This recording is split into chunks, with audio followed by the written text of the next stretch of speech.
Premium sedans from Germany have never been more affordable, and Audi's first ever A3 sedan leads the way, priced from just under $40,000. Or alternatively, for another 10 grand, you could make more of a style statement in the office car park with the Mercedes-Benz CLA.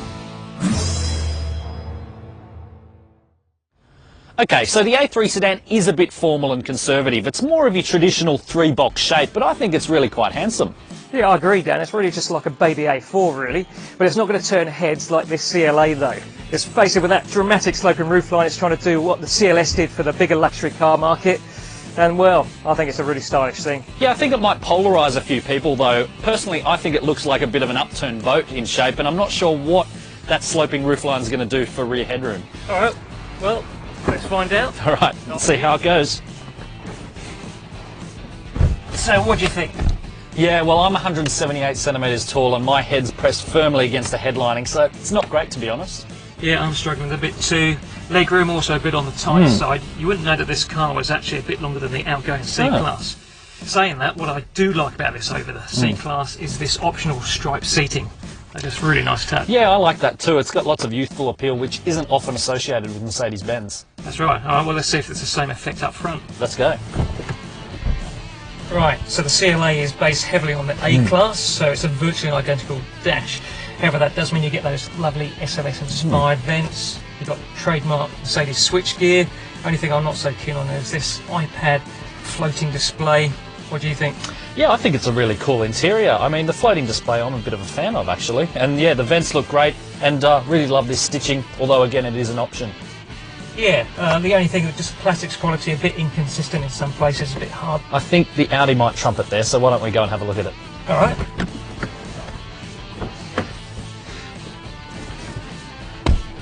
All right, Jez, I know that Audi get a big rap for their interiors often, but I think this was one of their best. Those hard and scratchy plastics in the Merc, look at the nice textures down here. I think it has the CLA beaten. I think it's also got the A4 beaten. This is an absolutely stunning cabin. I just love the attention to detail. Got these air vents just pop in and out. And that screen that you didn't like in the Merc, have a look at this one. Oh, that's pretty cool. And I also like this MMI system, the way you control it. You've just got little smart toggles here. You can use a touchpad. Only criticism is that you've got to turn it anti-clockwise rather than clockwise when you're trying to get a menu selection. Okay, I'll give you that small point, but I think there's a bigger point to be made behind these seats. All right. Okay, verdict? Well, it's not night and day different, but it's definitely area. To be honest, I did expect a little bit more headroom given the roof line's so much more upright than the CLA's, but yeah, it is a pretty comfortable place to sit.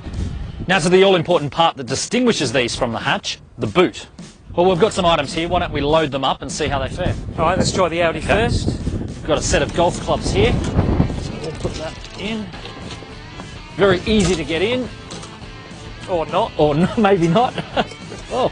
Are these going to fit? Any time today, Dan? It is a little bit awkward. You're not going to get them horizontal. All right, well, let's slot this on top. So as long as you don't treasure your golf clubs too much, that's kind of okay. Bit of a squeeze, isn't it? Okay, all right, well, let's try the Mercedes. Do this. Let's golf go clubs in first. Yeah. Okay. Oh, it does look deeper. Oh, that's a lot easier to get in, actually. You can push that almost horizontal. All right, I think the case is going to squeeze in there. There you go, and you've still got space on top. So, boot victory for the Mercedes? It is a boot victory.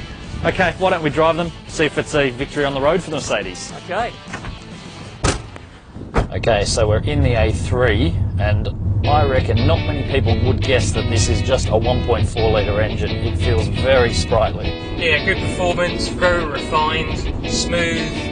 Loves to rev, not perfect from down low, but still like quick shifts when you're on the go. And it really is intuitive too. When you come down hills, it grabs just one lower gear, kind of works with you. Yeah, and in terms of sportiness, well, the handling's not that bad, and I do like the steering, perhaps more in a luxury car context than a sports car. Yeah, smooth is the word for both the engine, I think, and the steering, but particularly the ride. The roads we're on aren't the smoothest, and this really feels comfortable. Yeah, okay, well, let's see how it compares with the CLA. All right, let's swap. So immediately there's real noticeable differences between the two cars, and one of them is throttle response, which is just really doughy on this Mercedes. The engine takes a bit of time to build up. And I don't think the dual clutch auto helps either on the CLA. It just feels really slow to shift compared with the Audi. Yeah, you'd never guess as well that this is the larger of the two engines, the 1.6 turbo versus the 1.4 turbo in the Audi. They both have 250 newton meters of torque, but the A3 certainly has the edge. Yeah, and I almost interrupted you there because that was perfect timing to talk about the ride quality with that bump, because it is really firm. Yeah, it's downright uncomfortable at times. This CLA is riding on optional sport suspension, but it's a tough ask. But saying that, when you get out onto the country road, this is a really sporty drive. For boy racers who have turned into junior executives, I think they're going to have a lot of fun in this thing.